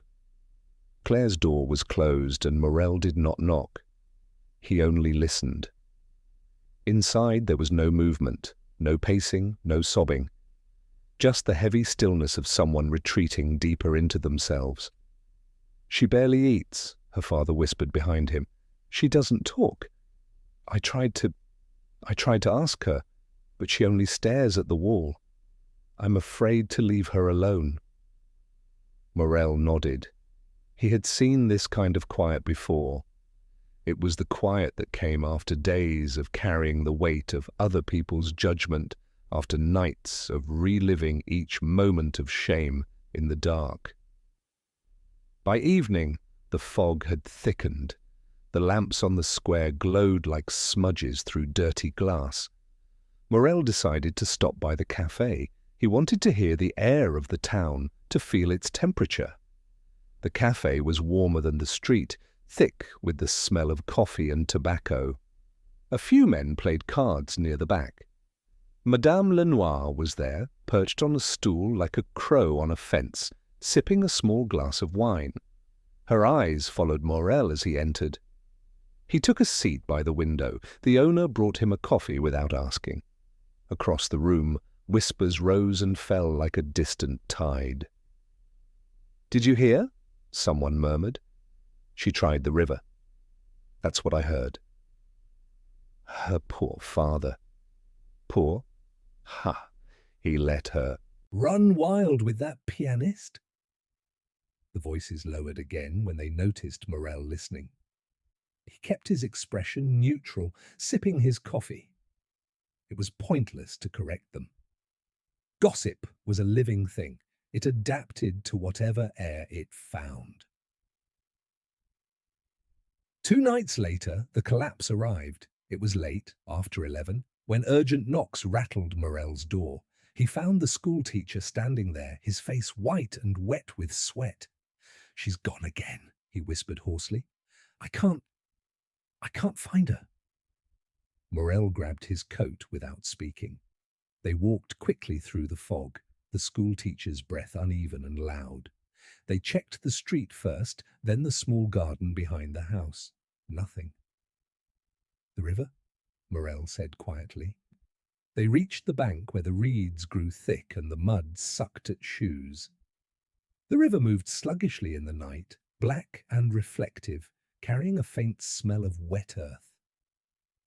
Then they saw her. She was kneeling at the edge, her nightdress clinging damply to her legs. Her hands hung limply in her lap, and her hair fell forward like a curtain. "Claire," her father said, his voice trembling. She didn't turn. "Claire," Morel said, kneeling a few steps behind her. His voice was low and steady. "It's cold. Come back to the house." "I can't," she whispered. "I can't make it stop. I see him every time I close my eyes." "The pianist?" Morel asked softly. She nodded. "He's in the water, waiting. It's like he's calling me. Not angry, just waiting." Her father sobbed quietly behind them, the sound breaking in the fog. "You don't have to go to him," Morel said. "He's gone. The river keeps him now. You're alive. That's your only work." Her shoulders shook. For a moment, Morel thought she might tip forward into the black water. But then she sagged backward instead, into his arms, her body light and cold. They carried her home together. The walk felt endless. Each lamp they passed cast their shadows onto the stones, stretching them long and thin. Inside, they laid her on the sofa, and her father fetched a blanket. She stared at the ceiling, lips moving without sound. Morel watched her for a while, the rise and fall of her chest faint beneath the blanket. "She needs rest," he said finally, "and someone with her at all times." Her father nodded, rubbing his temples. "The doctor said it's nerves, exhaustion, but I can see it in her eyes. It's shame. It's going to kill her if this town doesn't." The next morning, the town seemed to know without being told. Silence pooled in the streets, punctuated by the occasional clatter of a closing shutter. People went about their tasks with more caution than usual, as if any sudden noise might shatter the fragile glass of the situation. Madame Lenoir did not appear at her window. The baker's wife avoided eye contact altogether. "Tight!" Postman lingered a little too long at the corner, watching the schoolteacher's house with the same quiet curiosity as the rest. Morel walked to the bridge alone that afternoon. He leaned against the railing, looking down at the slow current. He imagined Henri floating somewhere deep below, the pianist whose music had not saved him. He imagined Claire's face hovering in the dark water, reflecting all the weight of the town's silent condemnation. He knew that what had happened to the pianist was not the town's only tragedy. The second tragedy was unfolding in slow motion, witnessed by everyone and prevented by no one. It was the kind of collapse that left no body on the riverbank, only a young woman moving through life like a shadow, her heart already under water. In the days that followed, the house became a kind of shrine of tension. Claire rarely spoke. Her father aged a decade in a week, and Morel kept visiting, always silent, always present, watching the way the walls seemed to close in. He could feel the truth pressing closer, like a storm building behind the horizon. Someone would speak soon, or break, or both. The quiet collapse was no longer invisible. It was in every tremor of her hands, in every half-step her father took toward the door, before stopping, afraid of what he might find outside. The river kept moving, patient as ever. The next morning dawned pale and thin, with a brittle light that made the wet cobblestones gleam like black glass. The fog had finally lifted, leaving the town naked and exposed.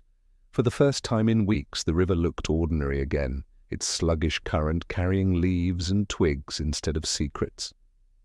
Morel walked his usual route along the quay, hands in his pockets, his hat pulled low. People were beginning to reappear after the night of whispers.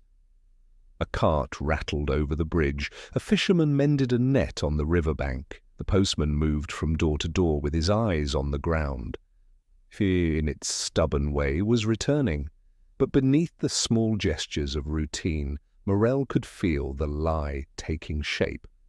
It was a lie the town needed. He had seen it in other places after other quiet tragedies, the collective decision to smooth the edges of the story, to sand away the splinters, until the truth no longer caught anyone's skin. It began at the cafe. The mayor sat with two of the older men from the town council, their heads close together over the dull shine of the wooden table. They were not whispering, not quite, but their voices carried the rehearsed rhythm of agreement. "Accident," one said. "Yes, accident," the mayor repeated. "A young man, foolish with drink perhaps, fell in the river. Tragic, but no one to blame." "Best to let the family move on," the other man added. "The girl, she's unwell enough already. The less said, the better." Madame Lenoir hovered behind the counter, nodding faintly as she dried glasses with a cloth. Her face was pale but composed, as though she had decided that this story suited her as well. By afternoon, the narrative had crystallized. Henri Duval, the drowned pianist, had slipped by misfortune, perhaps after a night of melancholy wandering, perhaps after too much wine. He had no enemies, he had no shameful entanglements. He had simply fallen as though gravity had claimed him for reasons of its own. The lie passed from mouth to mouth with a careful, almost reverent ease. It was a relief to everyone. A simple accident hurt no one's reputation. It spared the schoolteacher the stain of gossip. It spared Claire the unbearable weight of public judgment. It spared the town the discomfort of acknowledging that cruelty had rippled through its quiet streets. Morel listened, but he said nothing. He walked to the bakery, the post office, the cafe, moving like a shadow through the machinery of the town. Each time he overheard the story, it had grown smoother, cleaner. By evening, the rough edges of memory had been polished away. But that night he visited the schoolteacher. The house smelled of boiled milk and damp wool. Claire was in her room, a faint outline behind the half-open door. "They've stopped talking," her father said, his voice fragile with relief. I think this will pass now. She just needs time." Morel nodded slowly. He looked at the man's hands, clasped tightly together, the knuckles white. It was the grip of someone who knew the lie and had chosen to hold on to it. "I heard what they're saying," Morel said. "About Henri." The schoolteacher flinched, but forced a small, grateful smile. "Yes, it's better this way, for everyone." Morel said nothing. He was thinking of the river again, of the way it had accepted Henri silently, without protest, and now seemed to have swallowed the truth as well. Over the next few days, the lie hardened into fact. The mayor gave a short statement outside the town hall.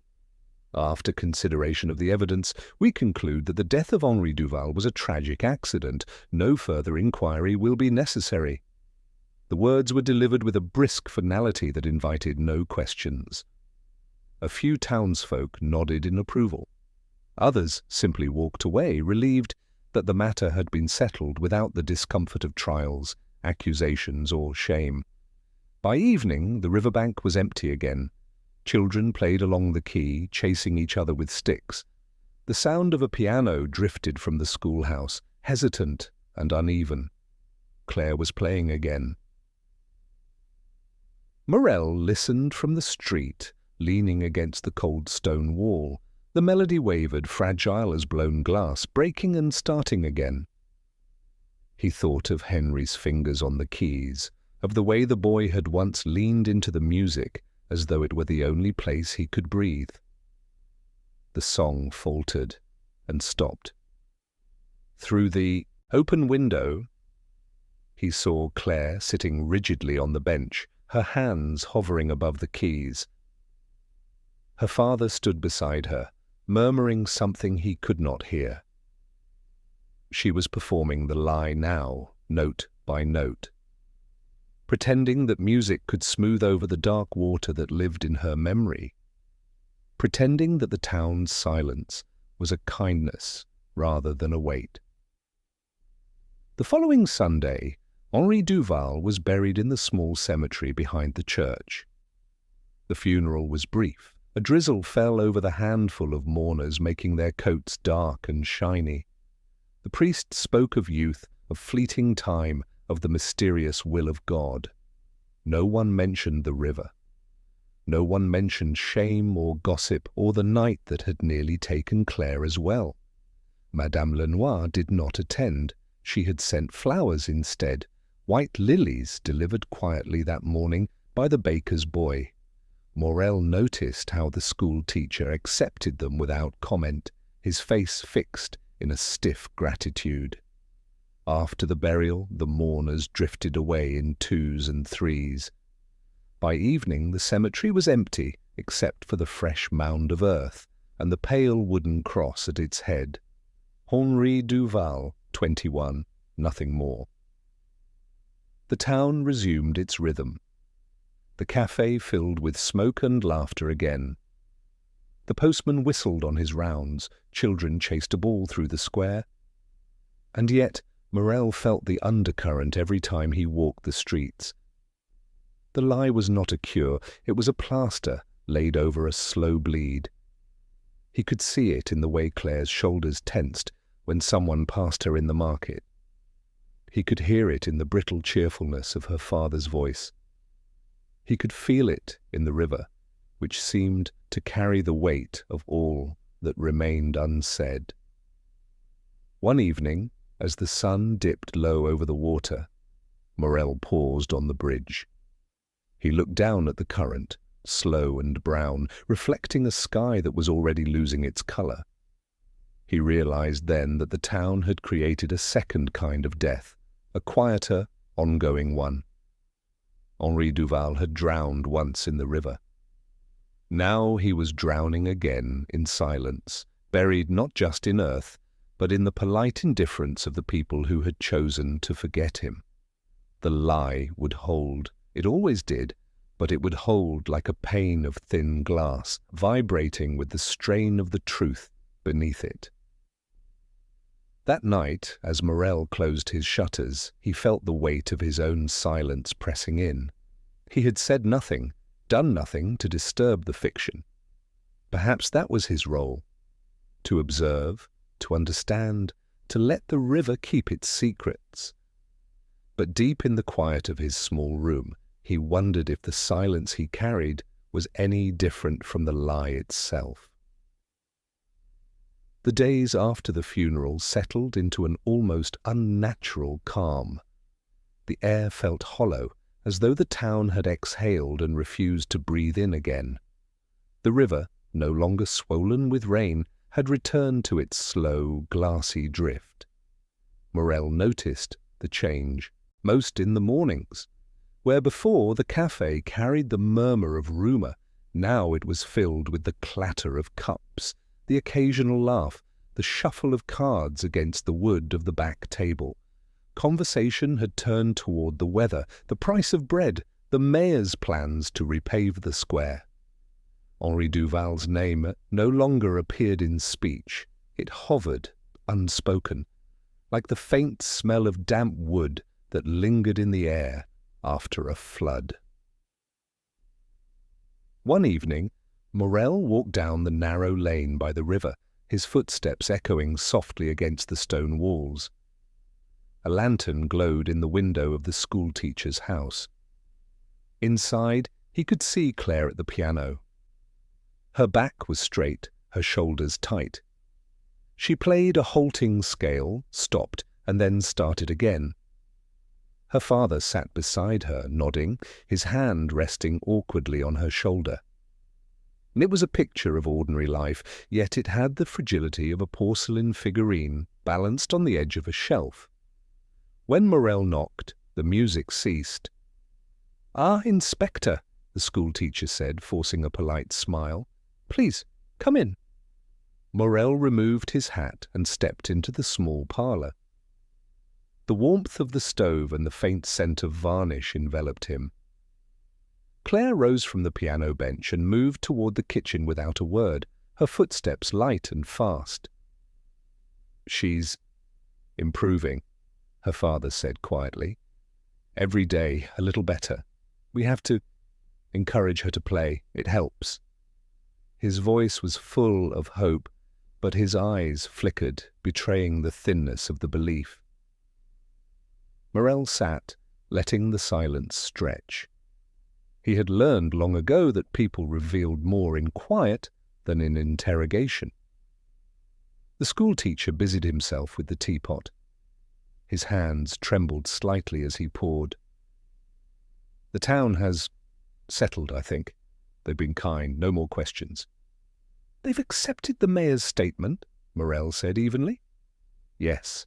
A pause. "It's best this way, for Claire, for all of us." Morel nodded but said nothing more. In his mind he weighed the lie against the truth, like stones in opposite hands. The lie kept the town in balance. It allowed the schoolteacher to look his neighbors in the eye, allowed Claire to walk to the bakery without flinching at whispers. It smoothed over the jagged edges of shame. But the truth pressed at the edges of his thoughts. Henri's restless gaze, the letters tucked in the drawer, the muffled sobs he'd heard behind the café when Claire had first disappeared. He could see it all, as clearly as the current under the bridge, invisible to those who refused to look. The following afternoon, Morel found himself at the riverbank, crouching near the water's edge. The stones were slick under his fingers. He traced a pattern in the mud, letting the cold seep into his bones. A boy with a fishing pole passed behind him, glancing curiously but saying nothing.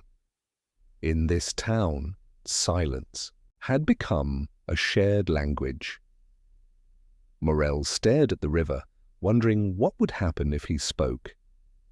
If he knocked on the mayor's door and told him about the night Henri had gone to the café, about the confrontation that had left the boy humiliated, about the desperate letter Claire had never meant anyone to read, he could write it all in a report, force an inquiry, peel back the layers of quiet complicity. And then what? The schoolteacher would be ruined. Claire's already fragile spirit might shatter under the weight of exposure. Madame Lenoir's café would become a site of sordid fascination. The town itself would turn inward with guilt and resentment. The truth would not bring justice. It would only wound. That night, Morel lay awake in his narrow bed, listening to the faint creaks of the house and the distant drip of water from the eaves. He thought of other towns, other cases, faces he remembered long after their names had faded. In every one there had come a moment like this, the point where truth and silence balanced against each other, and he had to choose which burden to carry. He remembered an old inspector who had once told him, over a glass of cheap wine, "Sometimes, Morel, the truth is just another kind of cruelty. People don't always need it. They need to survive." The next morning, he went to the café. Madame Lenoir was polishing a glass behind the counter, her hands moving with their usual quiet efficiency. A pair of men played cards by the window. The smell of coffee and damp wood filled the room. "Inspector?" she said with a small nod. "Your usual?" He hesitated, then nodded. When she set the cup in front of him, her eyes lingered for a moment. There was no accusation there, no fear, only the faint acknowledgement of someone who knew that both of them carried a secret. He drank his coffee slowly, listening to the soft murmur of the card game, the scrape of a chair against the floor, the distant toll of the church bell. The town had already decided to live with its lie, and Morel realized that he had, in his own way, already joined them. Over the following week, he let his daily routine shrink to its simplest shape. Walks along the river, coffee at the café, a nod to the postman, brief visits to the schoolteacher's home. He asked no more questions. He wrote no report. The truth became something private, folded and tucked inside him like an unsent letter. One evening, he stood once more on the bridge at dusk. The river glimmered with the fading light, a pale ribbon in the settling dark. He thought of Henri, of the boy's music that had once spilled out into the night, and of the silence that had replaced it. A faint wind stirred his coat. He could hear the piano again from the schoolteacher's house, soft, uncertain, but alive. And Morel understood, with a mixture of resignation and unease, that his silence was now part of the town's survival. It was not forgiveness, not absolution, only a quiet agreement to let the river keep what it had taken. He turned away from the water and walked back into the dim streets, the decision already behind him, unspoken and irreversible. Spring drifted into summer with a kind of indifferent ease. The riverbank, once crowded with onlookers and whispering neighbours, now held only the occasional fisherman or a boy with his dog. Grass grew thick over the mud where the search had taken place, and the water reflected the sky as though it had never carried a body.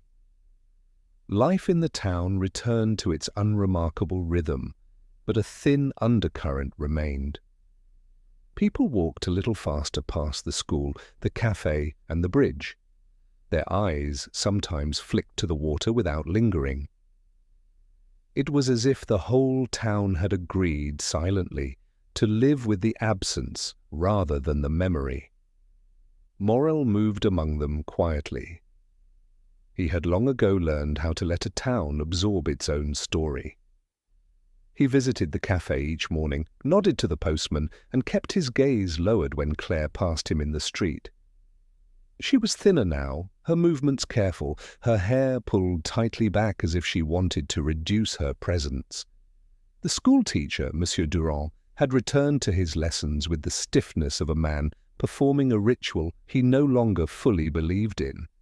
Children's laughter drifted through the open windows, a sound too light to belong to the same place where so much heaviness had passed.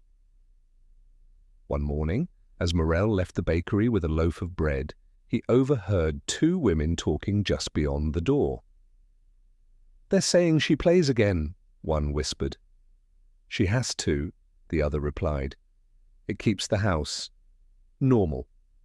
Their voices dropped as he approached. They nodded to him politely, eyes sliding away, as though his presence was a reminder they didn't want. That afternoon, Morel took his usual walk by the river. The air carried the scent of wet grass and distant wood smoke. He paused on the bridge, leaning on the railing where he had stood so many times before. Below, the current moved lazily, catching fragments of sunlight like shards of broken glass. Children were playing at the edge of the water, tossing pebbles. One boy dared the others to step closer to the river's edge, and a momentary tension rippled through the group. Morel watched silently, his hand tightening on the railing. He thought of Henrique, not as a victim, not as a name in the town's short-lived gossip, but as a boy who had once carried music in his hands. He thought of how small ripples became waves in human lives, how a single night of shame, jealousy, or misunderstanding could drag someone beneath the surface forever. In the evenings, he sometimes stopped outside the schoolteacher's house. He never knocked, never entered. Instead, he stood across the street, listening.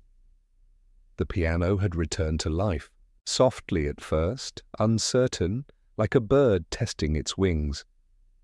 Then slowly the pieces grew longer. The same melancholy melody would repeat, falter, and repeat again. Sometimes, if the street was quiet enough, he could hear Monsieur Durand's footsteps pacing behind the music, slow and steady like a man keeping time with his own unease. The mayor called him in one day to sign the final paperwork. "Well, Inspector, I think we can close the matter officially," the mayor said, adjusting his spectacles. "The boy's family has left town. No inquiries have come from outside. The river has given us its answer, and we've accepted it." "Accepted," Morel echoed, his voice calm. The mayor hesitated, searching his face for something. Approval, perhaps, or reassurance. "It's best for everyone. We protect our own here." Morel signed the paper, the pen scratching softly against the page. He left without shaking hands. Time passed without event, and yet the town carried a subtle stiffness, a posture of holding itself together. Market days resumed, the church bell rang for weddings, and the cafe saw its familiar pattern of card games and evening laughter. And yet, on certain rainy afternoons, when the clouds pressed low over the river and the streets gleamed like dark mirrors, Morel felt the story under the surface. It was there in the way someone would stop talking when Claire entered the bakery, or in the sidelong glance of a neighbour passing the bridge. The absence of Henri Duval was not loud. It had become part of the town's architecture, like a missing tile on a roof that everyone learned to ignore. One Sunday, after Mass, Morel walked through the small cemetery on the hill. He paused by a row of modest graves, their stones flecked with moss. Henri's name was carved into one of them, the letters neat and unadorned. Someone, he guessed Claire, had left a small, crumpled bouquet of wildflowers. They were already browning at the edges. He crouched for a moment, brushing a bit of dirt from the stone.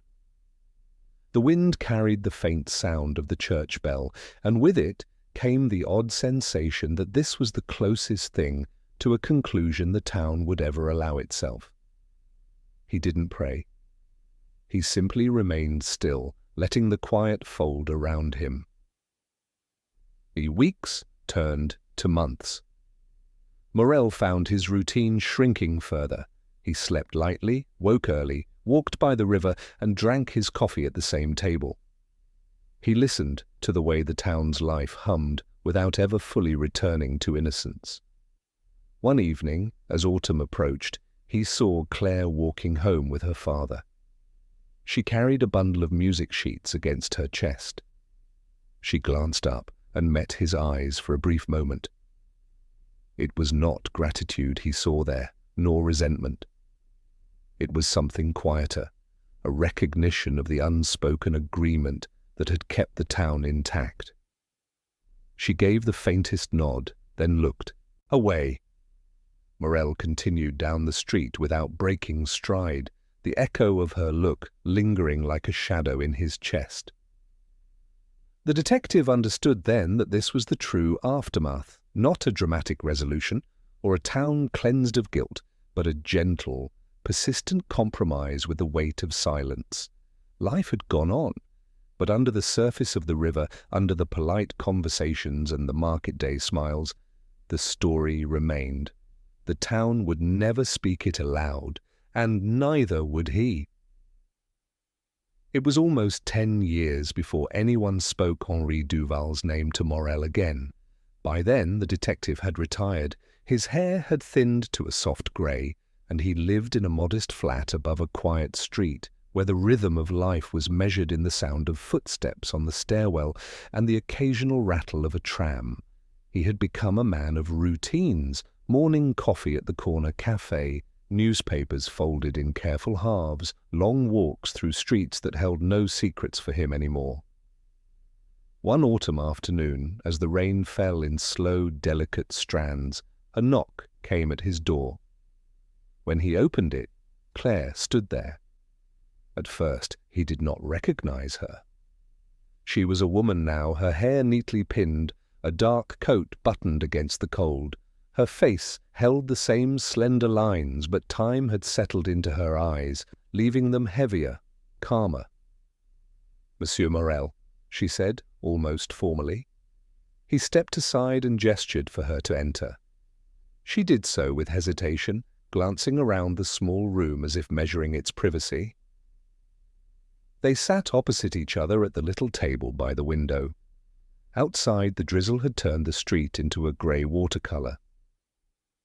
"I'm sorry to come unannounced," she began. Morel shook his head. "You're welcome here." His voice was the same as it had always been, steady, quiet, without insistence.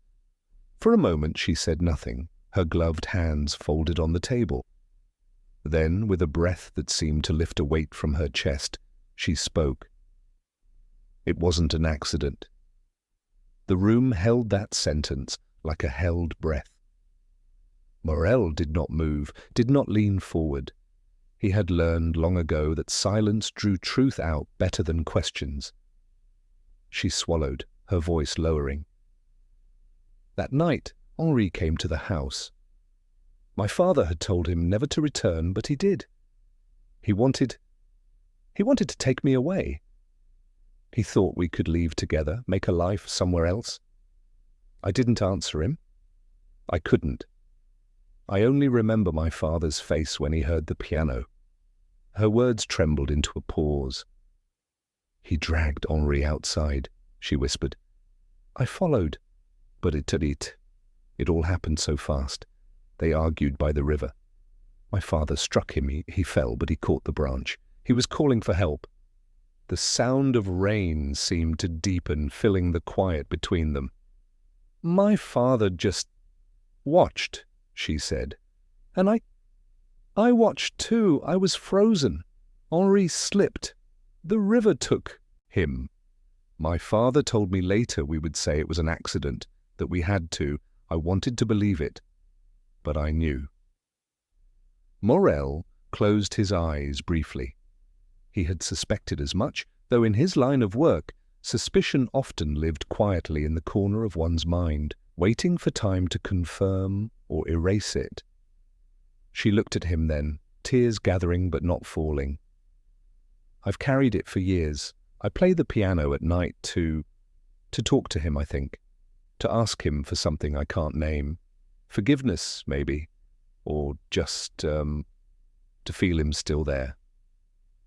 The detective said nothing for a long while. His gaze drifted to the window, where rain blurred the outline of the street lamp. You were very young, he said finally, his voice low. And fear makes statues of us. Her breath shook. I needed someone to know. I don't know why I came to you. I thought, maybe you already did. I did, he said. She nodded, a faint shudder passing through her shoulders. He died last winter, my father. He never spoke of that night again. There was no triumph in her voice, no release, just the quiet acknowledgement of time's slow, heavy work. They sat together for a while, letting the years settle in the space between them. The rain softened, and the scent of wet streets drifted through the slightly open window. Do you ever wonder, she asked, if telling the truth sooner would have changed anything? Sometimes, Morel said. But towns like ours, they live on silences. Breaking them rarely brings peace. It only moves the weight from one set of shoulders to another. She considered that, nodding faintly. When she finally stood to leave, she hesitated at the door. I don't know if I feel lighter, she said. Maybe I only feel real again. That's enough, he replied. She left quietly, her steps echoing down the stairwell. Morel remained at the window until she disappeared from sight, a black coat folding into the grey of the street. Well, that night he walked through the city in the misting rain. He passed a bar where a muffled piano played, the notes stumbling over themselves like words half remembered. It made him think of the town, of the river, of the life that had slid beneath its surface one night and taken so many small pieces of other lives with it. In his mind he saw Henry's face, not in accusation, but in the soft way memory can hold someone as if through water. He imagined the boy's hands over the keys, coaxing music that drifted out the open window and into the ordinary night air, where someone might pause on the street and listen without knowing they were listening to the last hours of a life. Years later, when Morel himself was an old man, he told the story once, not to anyone who would write it down, but to a fellow retiree on a park bench. He left out the names, the town, even the river. He spoke of a pianist, a night, and a silence that had lasted longer than it should have. The man beside him listened, nodded, and said nothing. They watched the pigeons on the gravel path, and the story dissolved into the air, into the rustle of leaves and the distant toll of a bell. By the time Morel rose to leave, it felt as if the story had been released, not erased, not absolved, but allowed to drift away like a ripple vanishing into the slow, patient water.